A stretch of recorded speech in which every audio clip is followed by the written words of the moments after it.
Welcome और welcome back to my channel. हम बात कर रहे हैं अंडरस्टैंडिंग आईएससी मैथमेटिक्स की। हमारा चैप्टर चल रहा है प्रोबेबिलिटी और ये है एक्सरसाइज 10.3। लास्ट पार्ट है ये इस एक्सरसाइज का। So let us begin. Number 38 हमसे कहा गया है कि एक बैग है हमारे पास जिसमें एक ब्लैक और दो वाइट बॉल्स हैं। हमें इसमें से बॉल निकालनी है। अगर हमने एक बॉल निकाली और वो वाइट है तो हम उस बॉल को वापस इस बैग के अंदर रख देंगे। पर अगर हमने ब्लैक बॉल निकाली है तो हम क्या करेंगे, हम उसे बाहर ही रहने देंगे। हमें निकालनी है प्रोबेबिलिटी की जो हमने पहली बॉल निकाली वो वाइट निकाली। तो यहाँ पे लिख लेंगे रिक्वायर्ड प्रोबेबिलिटी। ऑब्वियस सी बात है, अगर हमने पहली ही बॉल वाइट निकाली है और हमें पहली ही बॉल की प्रोबेबिलिटी चाहिए तो हमें चाहिए प्रोबेबिलिटी ऑफ वाइट। कोई भी कंडीशन दी हो उसका असर जो होगा वो तो हमारे पहले बॉल के निकलने पे होगा, यानी कि अभी इसमें कोई भी चेंजेस नहीं आएंगे। प्रोबेबिलिटी ऑफ वाइट बॉल हम डायरेक्टली निकाल लेते हैं। ये है 2/3 and this will be your answer for the very first part है कि सेकेंड ड्राइंग जो है हमारी, यानी कि जो दूसरी बॉल निकाली है वो एक वाइट बॉल हो। अब ऐसा कब कब हो सकता है? ऐसा हमने कहा कि पहली कोई भी बॉल निकले दूसरी वाइट ही होनी चाहिए, यानी कि पहली तो ब्लैक बॉल भी निकल सकती है और वाइट बॉल भी। तो पहले हमने ब्लैक निकाली फिर वाइट निकाली। ऐसा भी हो सकता है कि पहले हमने वाइट निकाली और दोबारा से फिर वाइट निकाली। तो इसकी प्रोबेबिलिटी कितनी है वो हम देख लेते हैं। पहले ब्लैक बॉल निकालने की प्रोबेबिलिटी है 1/3, पर हमें कहा गया है कि अगर हमने ब्लैक बॉल निकाली है तो हम इसे वापस रख देंगे, यानी कि हमने ब्लैक बॉल निकाली और इसे वापस तुरंत रख दिया तो हमारा ये सैम्पल स्पेस इतना ही बना रहेगा। कह सकते हैं एक ब्लैक और दो वाइट। तो यहाँ पे वाइट बॉल निकालने की प्रोबेबिलिटी कितनी हो जाएगी? 2/3 प्लस अब क्या है, पहले वाइट बॉल निकालने की प्रोबेबिलिटी अगर इसमें देखा जाए तो वो तो है 2/3, पर अब वाइट बॉल के केस में कहा गया है कि अगर आपने वो बॉल बाहर निकाली है तो उसे बाहर ही रखना है। यानी कि जब आप वाइट बॉल निकालेंगे तो एक बॉल यहाँ पे सैम्पल स्पेस में हमारे कम हो जाएगी। तो वाइट बॉल निकालने की प्रोबेबिलिटी यहाँ पे हो जाएगी 1/2। आपको ये शो करने की ज़रूरत नहीं है, आप ये रफ वर्क में ड्रॉ कर सकते हैं, ये सफिशिएंट रहेगा, इतना लिखना ही सफिशिएंट है। तो यहाँ पे इसे सॉल्व कर लेंगे, सिंप्लीफाई कर लेंगे। तो यहाँ पे ये 2 और 2 कैंसिल हो जाएगा, एलसीएम ले लेंगे तो ये हो जाएगा 2 + 3/9, ये हो जाएगा 5/9 and this will be your answer. ये लिखने की ज़रूरत नहीं है। पार्ट है कि हमने जो थर्ड बॉल निकाली है वो वाइट निकले, वो किस किस केस में निकलेगा। तो प्रोबेबिलिटी हो सकता है पहली ब्लैक हो, दूसरी भी ब्लैक हो, तीसरी वाइट हो, या फिर ऐसा हो सकता है पहली ब्लैक हो, दूसरी वाइट हो, तीसरी वाइट हो।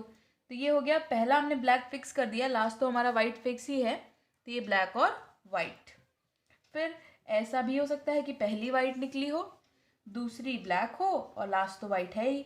ऐसा भी हो सकता है कि पहला वाइट हो, दूसरा वाइट हो और तीसरा भी वाइट हो। तो हमारे पास टोटल 4 केसेस बन रहे हैं। अब हम प्रोबेबिलिटी निकालेंगे। तो प्रोबेबिलिटी ऑफ पहले ब्लैक बॉल निकालने की प्रोबेबिलिटी 1/3। अब ब्लैक बॉल निकली है तो सैम्पल स्पेस सेम रहेगा, तो फिर से ब्लैक बॉल निकलने की प्रोबेबिलिटी हो जाएगी 1/3। फिर अब वाइट बॉल निकालनी है तो प्रोबेबिलिटी हो जाएगी 2/3, क्योंकि ब्लैक बॉल निकालने से सैम्पल स्पेस पे कोई असर नहीं आ रहा है, उसे हम वापस रख दे रहे हैं। प्लस अब ब्लैक बॉल निकाली तो 1/3। अब वाइट बॉल निकाला तो हमारे पास प्रोबेबिलिटी है 2/3। अभी तक सैम्पल स्पेस में चेंज नहीं आया था, पर इस सेकेंड वाइट बॉल के निकलते ही क्या हुआ, एक वाइट बॉल जो हमने निकाली उसे हमने रिप्लेस नहीं किया, तो ये 1 ब्लैक 1 वाइट बचा। तो अब वाइट बॉल की प्रोबेबिलिटी हो गई 1/2। यहाँ पे सबसे पहले वाइट बॉल निकालेंगे तो प्रोबेबिलिटी है 2/3। अब ब्लैक बॉल निकालेंगे तो क्या होगा, अब जब वाइट बॉल निकाल दी है तो सैम्पल स्पेस ये हो गया हमारे पास। अब ब्लैक बॉल निकालेंगे तो प्रोबेबिलिटी हो जाएगी 1/2।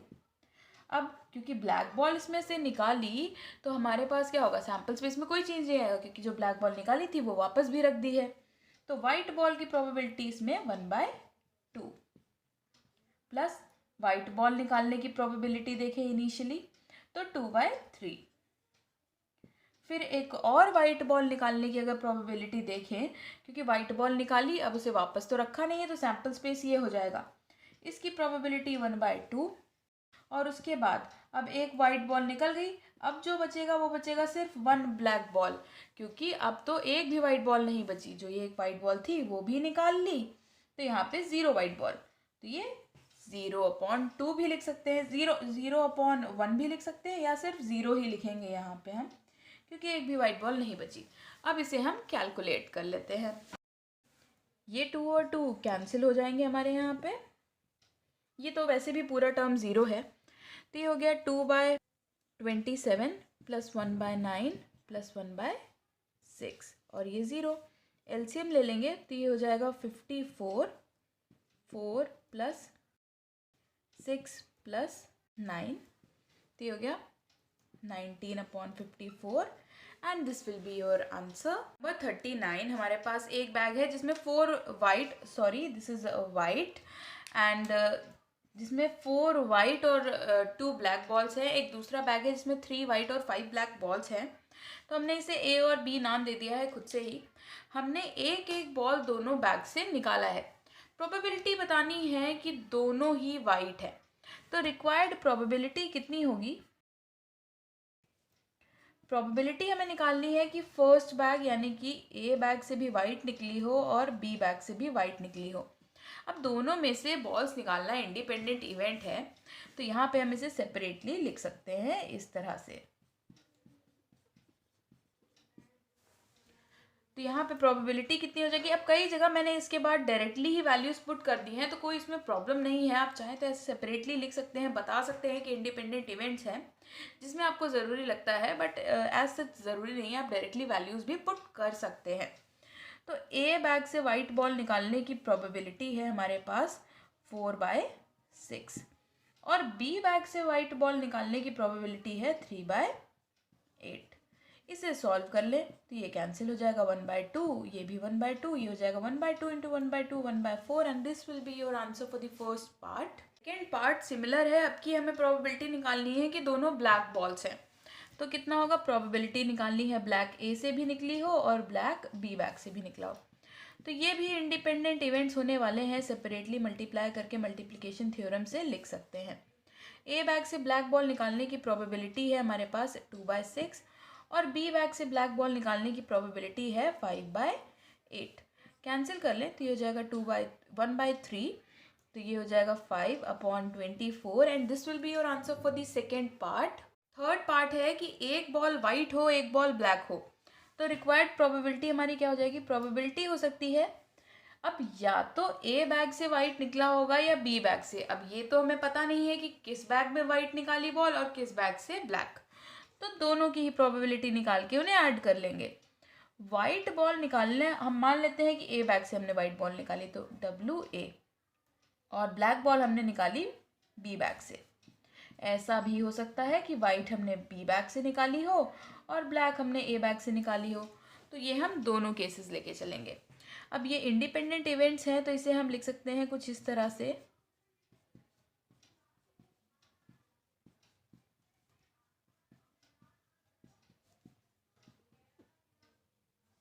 प्रोबेबिलिटीज लिख लेंगे। ए बैग से वाइट बॉल निकालने की प्रोबेबिलिटी है हमारे पास 4/6, और बी बैग से ब्लैक बॉल निकालने की प्रोबेबिलिटी है 5/8, प्लस बी बैग से वाइट बॉल निकालने की प्रोबेबिलिटी है 3/8, और ए बैग से ब्लैक बॉल निकालने की प्रोबेबिलिटी है हमारे पास 2/6। इसे सिंप्लीफाई कर लेंगे।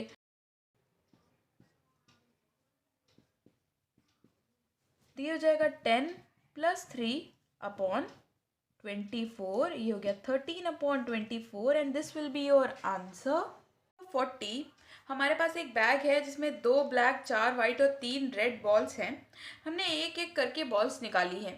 कंडीशन दी गई है कि जो बॉल निकाली है उसे हम साइड में रखते जा रहे हैं।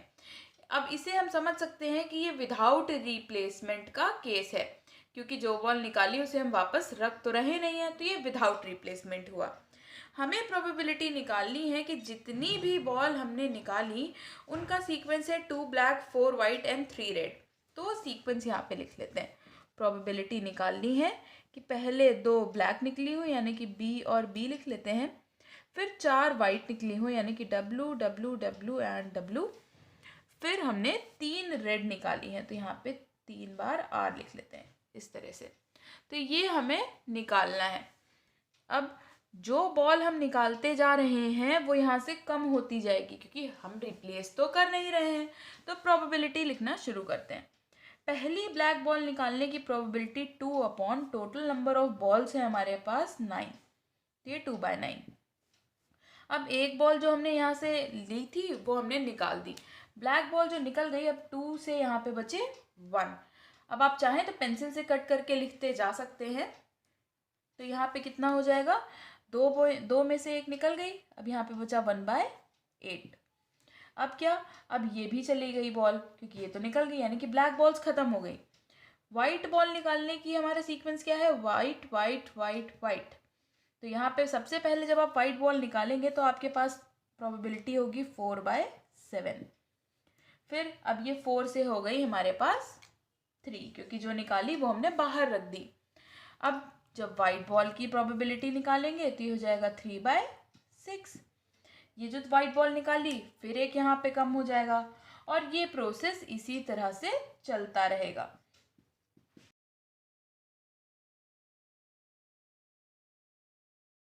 अब हमारे पास बची सिर्फ 3 रेड बॉल। तो हमने वाइट बॉल सारी निकाल ली। अब यहाँ पे रेड बॉल की प्रोबेबिलिटी लिखते हैं। ये हो जाएगा हमारे पास 3/3। अब एक बॉल निकल गई रेड वाली तो यहाँ पे बची 2 रेड बॉल्स, तो ये हो जाएगा 2/2। फिर यहाँ से एक रेड बॉल निकल गई, बची एक रेड बॉल, तो ये लास्ट रेड बॉल के लिए हमारे पास प्रोबेबिलिटी बचेगी 1/1 और ये भी निकल गया। तो हम इस तरह से इसे कर सकते हैं। ये है हमारे ब्लैक बॉल्स के लिए, ये है हमारे वाइट बॉल्स के लिए और ये है हमारे रेड बॉल्स के लिए। इसे कैलकुलेट कर लेते हैं तो ये कैंसिल हो जाएगा।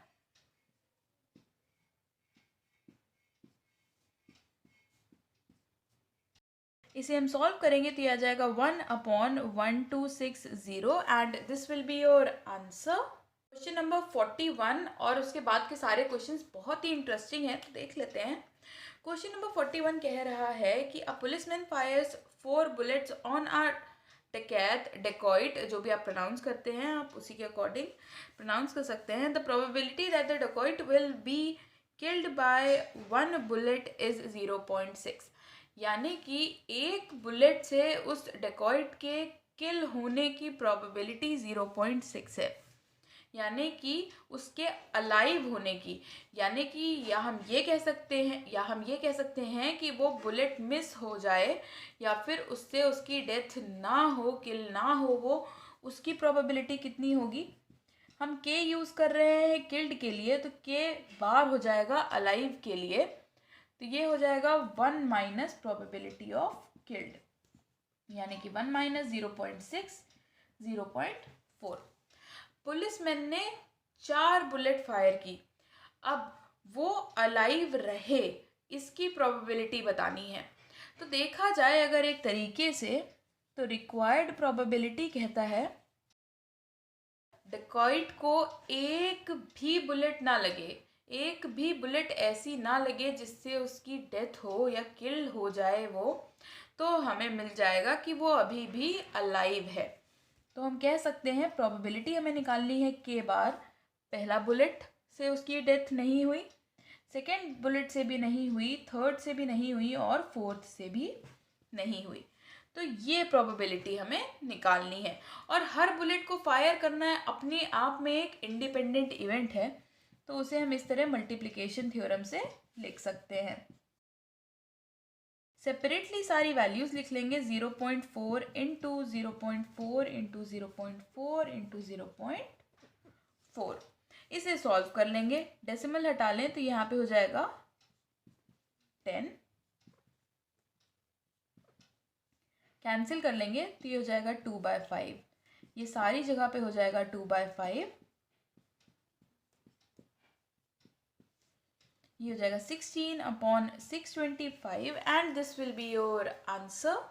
Question number 42, very interesting and very very very important question. It is one of the most important questions आपकी बुक में। तो यहाँ पे कहा गया है कि ए और बी एक कॉइन को ऑल्टरनेट टॉस कर रहे हैं, यानी कि एक एक करके टॉस कर रहे हैं, और ये गेम तब तक चलता रहेगा जब तक किसी का हेड नहीं आता। यानी कि अगर ए ने टॉस किया, उसके बाद फिर बी टॉस करेगा, उसके बाद फिर से ए टॉस करेगा, जब तक किसी का हेड, जब तक किसी के टॉस करने पे कॉइन पे हेड नहीं आ जाता, और जिसके कॉइन पे हेड आएगा वो गेम का विनर होगा। और कहा ये भी गया है कि ए गेम स्टार्ट कर रहा है। तो यहाँ पे सबसे पहले तो लिख लेंगे ए स्टार्ट्स द गेम। तो पहले हम देखेंगे कि हेड आने की प्रोबेबिलिटी कितनी है। हमें पता है कि हेड और टेल आने की प्रोबेबिलिटी होती है 1/2। तो पहले प्रोबेबिलिटी ऑफ हेड कितनी है, वो है 1/2। प्रोबेबिलिटी ऑफ टेल कितनी है, वो भी है 1/2। ए स्टार्ट कर रहा है गेम, हमें क्या चाहिए, यहाँ पे लिख लेंगे रिक्वायर्ड प्रोबेबिलिटी। रिक्वायर्ड प्रोबेबिलिटी के लिए अगर देखा जाए तो हमें चाहिए कि पहले ए टॉस करेगा, फिर बी टॉस करेगा, फिर ए टॉस करेगा, फिर बी टॉस करेगा। अब ऑब्वियस सी बात है, जब ए हारेगा तभी तो बी जीतेगा। कैसे?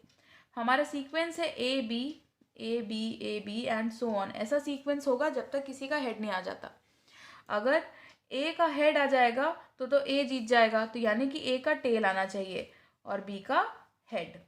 तो ए की ये पॉसिबिलिटी है।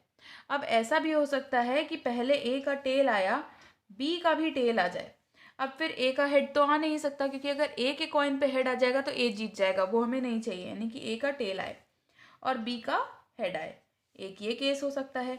ऐसा भी केस हो सकता है कि यहाँ पे सारे टेल आते रहे, अब ए फिर से नहीं जीत सकता तो टेल आएगा और बी का हेड आए। तो ऐसे बहुत सारे केसेस बनेंगे, तो वो हमें यहाँ पे सारे लिखने हैं। तो हम यहाँ पे इसका रिप्रेजेंटेशन बहुत तरीके से किया जा सकता है। तो आप चाहें तो इसे ऐसे रिप्रेजेंट कर सकते हैं कि ए हार गया और बी का हेड आया।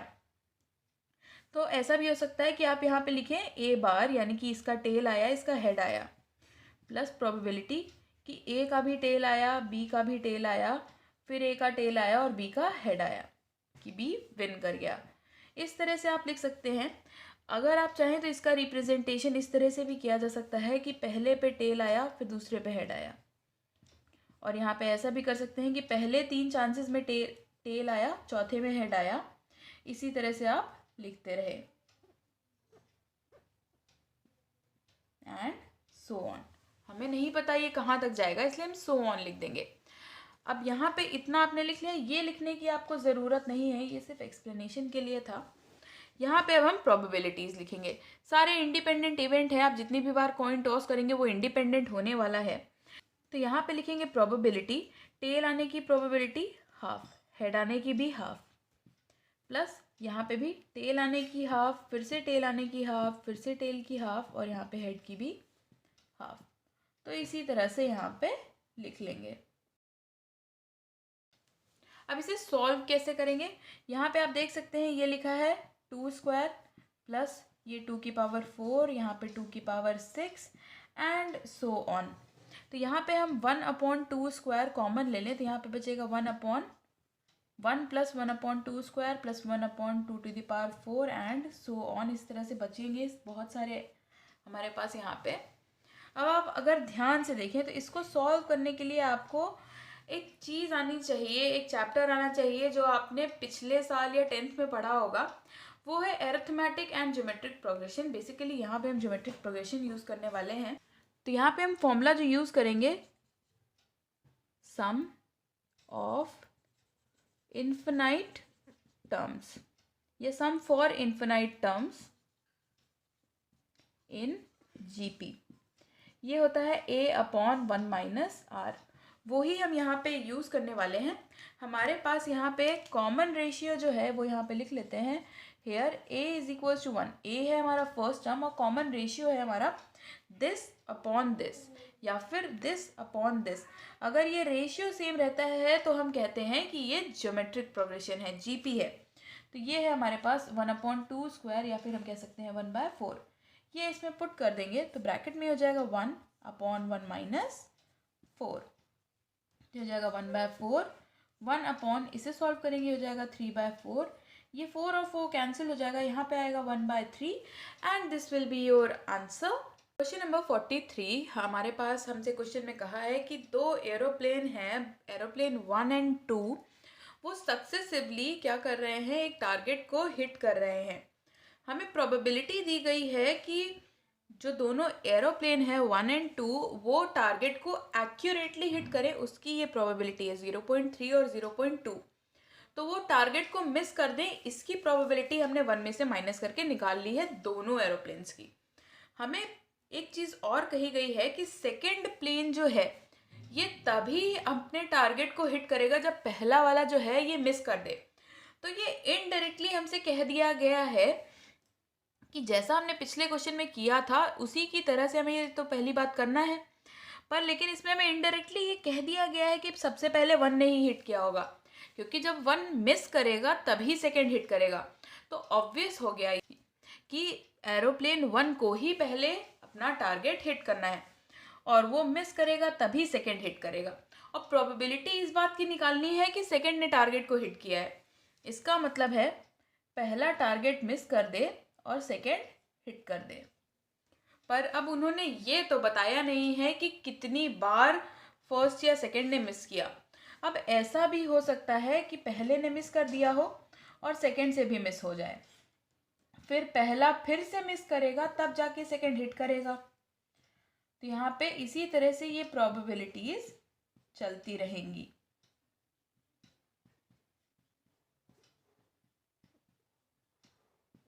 तो हम ऐसे 3 डॉट्स बनाएंगे, 3 ही डॉट्स बनाते हैं, इट इज़ अ टिप।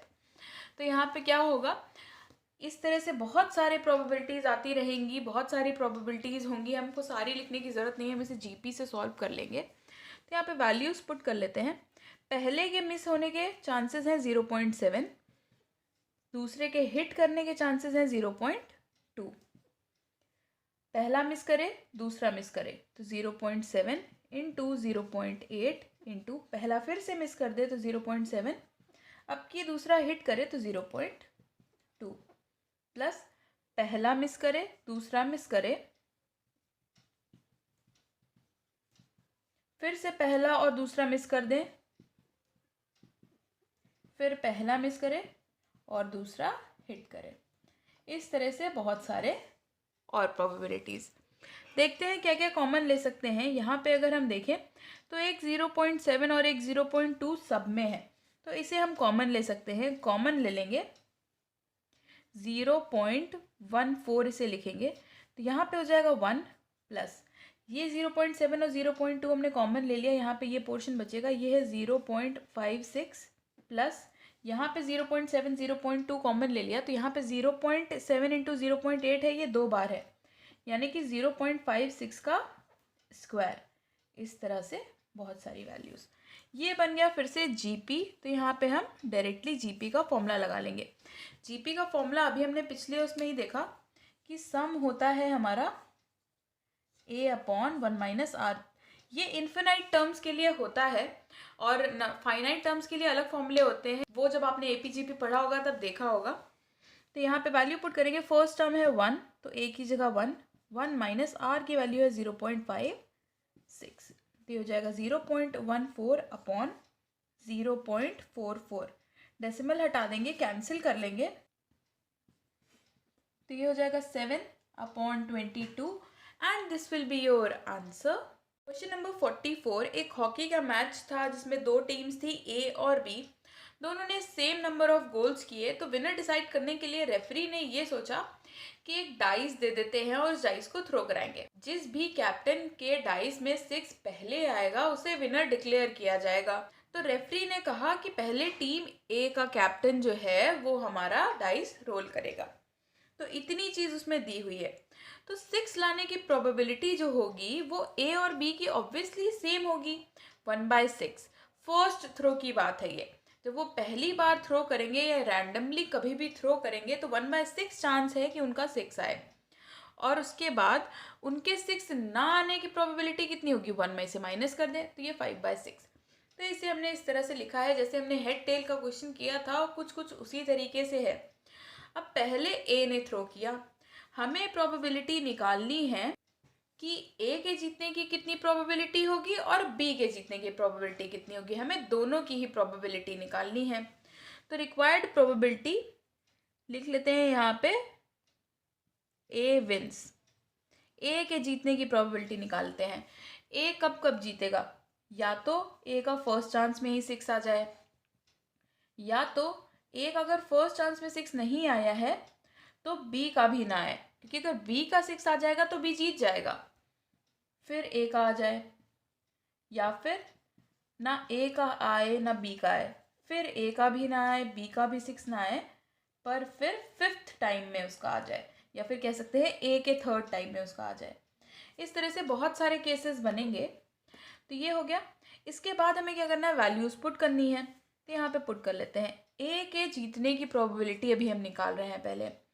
तो ये हो जाएगा 1/6 प्लस ए का 6 ना आए तो ये हो जाएगा 5/6, बी का भी 6 ना आए तो 5/6, फिर ए का 6 आ जाए तो 1/6 प्लस यहाँ पे 5/6, 5/6, 5/6, 5/6 और फिर ए के लिए 1/6 एंड सो ऑन।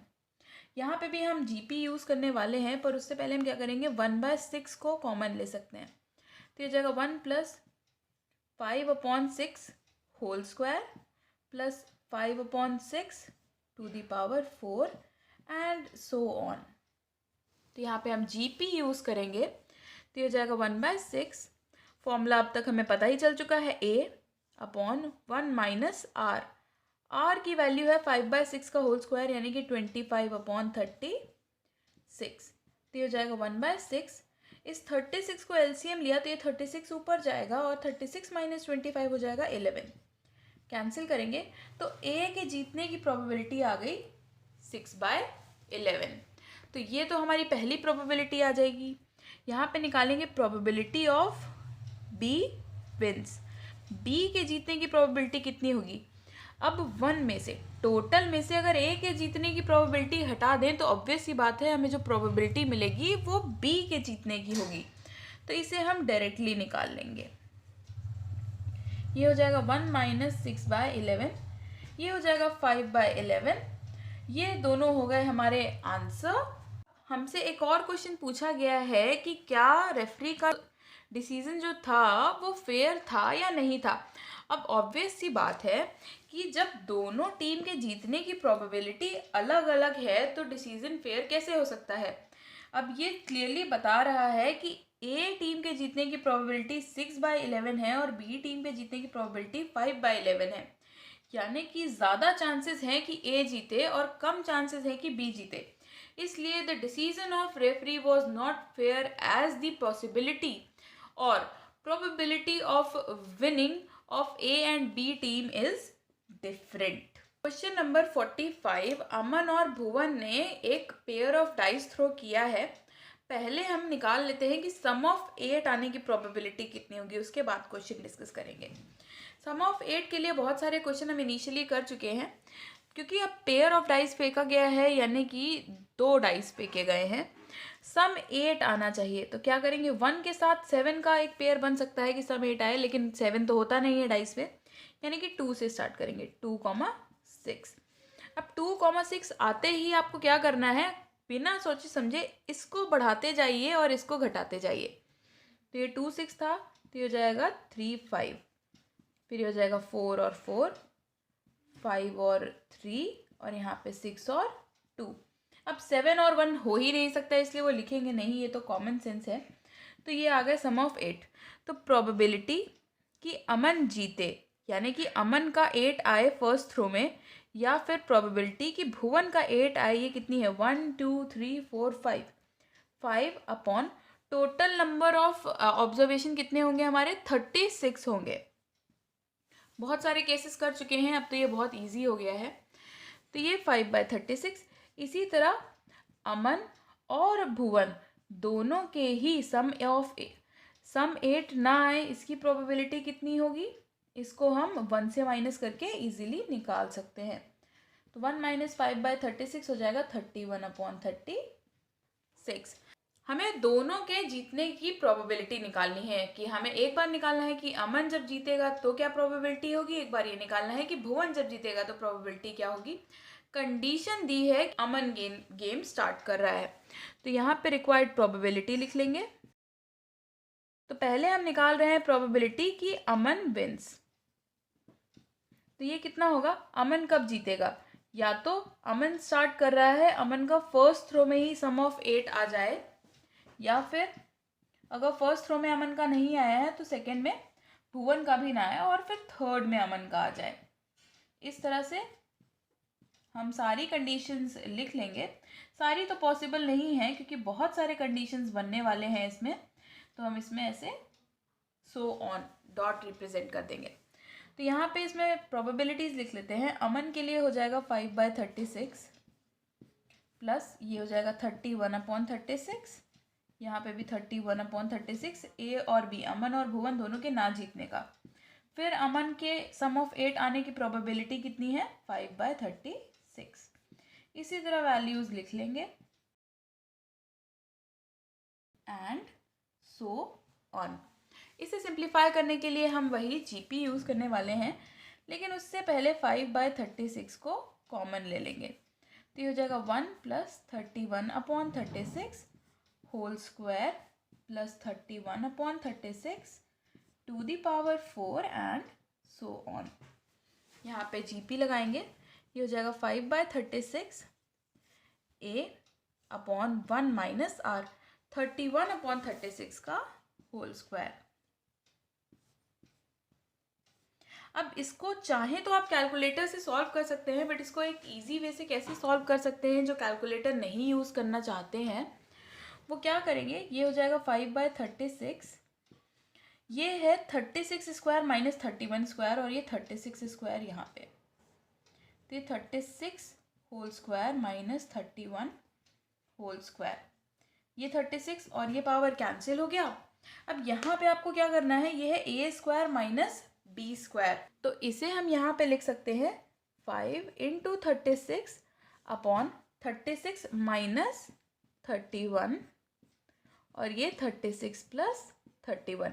स्क्वायर करने की आपको ज़रूरत ही नहीं पड़ेगी, इजीली से आंसर आ जाएगा। यहाँ पे 36 - 31 है 5 और 36 + 31 है हमारे पास 67।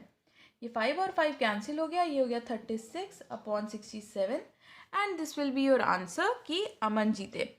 फिर प्रोबेबिलिटी कि बी भुवन विंस, ये कैसे निकलेगा, ये निकलेगा 1 माइनस प्रोबेबिलिटी ए विंस, ये हो जाएगा 1 माइनस 36/67, ये हो जाएगा 67 माइनस 36/67, ये हो जाएगा 31/67 and this will be your answer. 46 similar pattern का क्वेश्चन है। ए और बी दो प्लेयर्स हैं और एक एक करके वो लोग ऑल्टरनेटली इस पैक ऑफ कार्ड्स को शफल कर रहे हैं और उसमें से एक कार्ड निकाल रहे हैं। अब हमें दिया गया है कि गेम जो है वो ए स्टार्ट कर रहा है, हमें ये प्रोबेबिलिटी निकालनी है कि जिसने पहले हार्ट निकाला वो जीत जाएगा।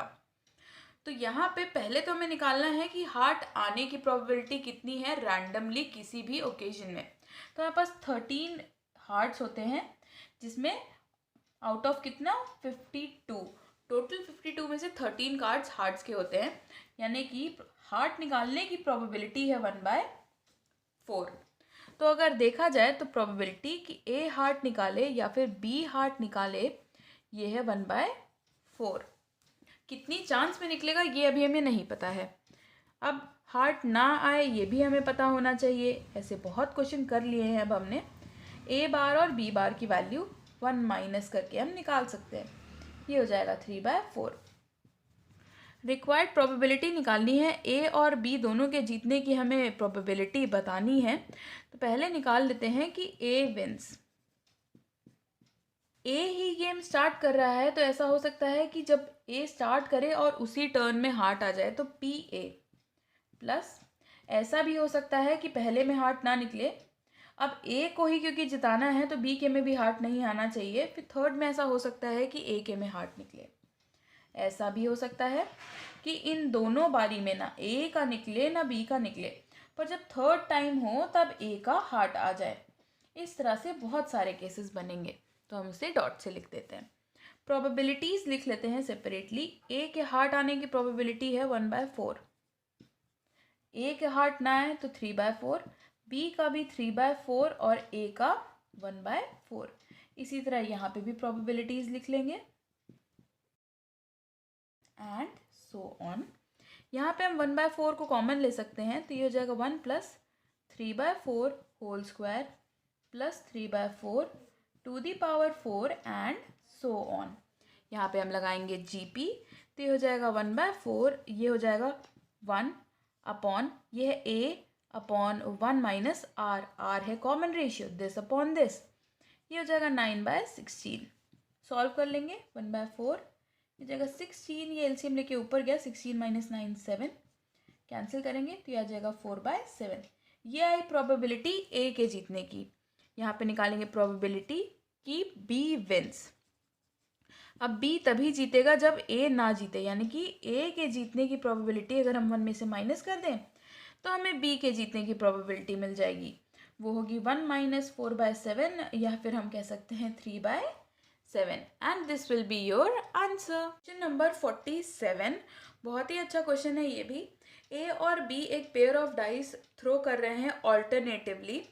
ए हमारा गेम तब जीतेगा जब उसका टोटल ऑफ 7 आता है। तो देख लेते हैं टोटल ऑफ 7 कब कब आता है। पेयर ऑफ डाइस का मतलब 2 डाइस थ्रो कर रहे हैं, तो स्टार्ट करेंगे 1,6 से, एक बढ़ाते जाएंगे एक घटाते जाएंगे, तो ये हो जाएगा 2 5 3 4 4 3 5 2 6 और 1। तो ये हमारे हो गए सारे टोटल ऑफ 7। तो प्रोबेबिलिटी कि ए जीते वो कितनी है, टोटल ऑफ 7 कब कितनी बार आ रहा है, ये हो गया 6 अपॉन 36, यानी कि 1/6 कह सकते हैं। अब ए ना जीते या फिर टोटल ऑफ 7 ना आए, या हम यहाँ पे ये कहना ज़्यादा प्रेफर करेंगे कि टोटल ऑफ 7 ना आए, इसकी प्रोबेबिलिटी है 1 - 1/6, यानी कि 5/6। फिर टोटल ऑफ 7, क्योंकि बी तभी जीतेगा जब टोटल ऑफ 10 आएगा, तो यहाँ पे हम टोटल ऑफ 10 लिखने के लिए क्या करेंगे, 1 6 से तो हमारा 10 आएगा नहीं, 2 6 से भी नहीं आएगा, 3 6 से भी नहीं आएगा, हम जब 4 6 करेंगे तभी 10 आएगा। इसको एक बढ़ाएंगे एक घटाएंगे, तो ये हो जाएगा 5 5 और यहाँ पे 6 4। तो ये हमारे पास सिर्फ 3 ही केसेस आए। तो प्रोबेबिलिटी ऑफ बी का टोटल ऑफ 10 आने की प्रोबेबिलिटी है 3/36, कह सकते हैं 1/12। अब 10 ना आने की प्रोबेबिलिटी कितनी होगी, बी बार, यानी कि 1 - 1/12 कह सकते हैं 11/12। हमें प्रोबेबिलिटी क्या निकालनी है, यहाँ पे लिख लेंगे रिक्वायर्ड प्रोबेबिलिटी। हमें निकालना है कि बी जीत जाए। अब बी कब जीतेगा, कहा गया है कि ए गेम स्टार्ट कर रहा है। अब ए गेम स्टार्ट करेगा तो ऑब्वियस सी बात है, अगर ए का 7 नहीं आता है तभी बी को चांस मिलेगा और बी जीत जाए। ऐसा भी हो सकता है कि ए ना जीते, बी फिर से ना जीते, उसका 10 ना आए, फिर ए का फिर से 7 ना आए और बी का 10 आ जाए, ऐसा भी हो सकता है। अब इसके बाद एक और केस बनेगा कि ए का ना आए, बी का भी ना आए, फिर ए का नहीं, बी का नहीं, फिर हो सकता है ए का फिर से ना आए और फिर बी का आ जाए, ऐसा भी हो सकता है। ऐसे केसेस बनते रहेंगे, तो इसे हम डॉट डॉट से रिप्रेजेंट कर देते हैं, सो ऑन, कि बहुत सारे केसेस बन सकते हैं। प्रोबेबिलिटी की वैल्यू पुट कर देंगे, ए बार की वैल्यू है 5/6, वो पुट कर देते हैं, फिर बी की वैल्यू है 1/12 प्लस फिर यहाँ पे 5/6 ए बार की वैल्यू, बी बार की वैल्यू 11/12, फिर ए बार की वैल्यू 5/6, बी की वैल्यू 1/12। इसी तरह वैल्यूज पुट कर देंगे।